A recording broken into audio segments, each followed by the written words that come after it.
Hello everyone. Today we're going to be creating equivalent or equal ratios by scaling up and scaling down, okay? So there are two ways that we can make equal ratios.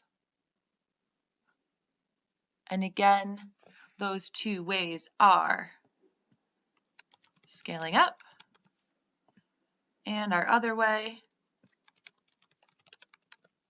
scaling down.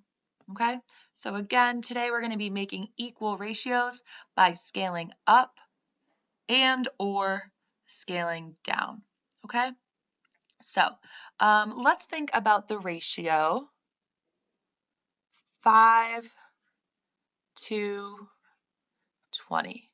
Okay, I can scale this ratio up to create an equivalent ratio by multiplying both 5 and 20 by the same number. Okay, so let's just pick 3. I'm scaling up by 3. So 5 times 3 is going to give me 15. 2.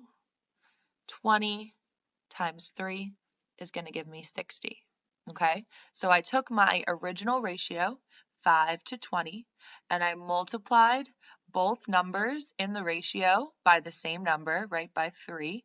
And so then I scaled the ratio up to create an equal ratio. Okay, so these ratios, 5 to 20 and 15 to 60, are equal ratios. And again, what I did here was scaling up. Okay, so the other way that we're going to create equivalent ratios is by scaling down. Okay, scaling down is very, very, very similar to reducing a fraction. Okay, so what I'm going to think to myself is, are there any numbers larger than 1 that can fit evenly into both 5 and 20? Okay, I know that there are.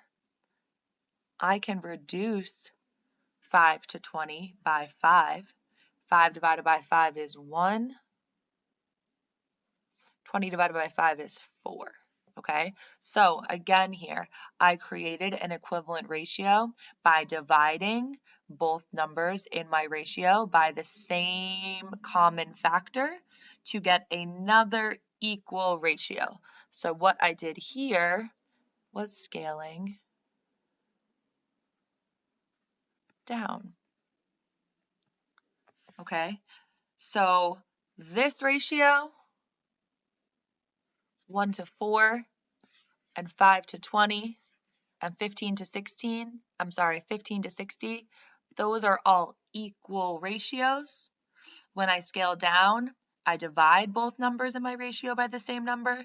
When I scale up, I multiply both numbers in my ratio by the same number. Okay, you also might see a ratio in fraction form. Let's try 7 to 21, right? I can express 7 to 21 like this as a fraction. Okay, I can scale this up by multiplying both numbers in my ratio by the same number. So 7 times 2 would give me 14. 21 times 2 would give me 42. Okay, again, this is scaling up. Or I could scale down by reducing both numbers in my ratio by the same number. 7 divided by 7 is 1, and 21 divided by 7 is 3. Again here, all three of these ratios that are in fraction form are equivalent. Okay, so again, we created today equal ratios by scaling up and scaling down.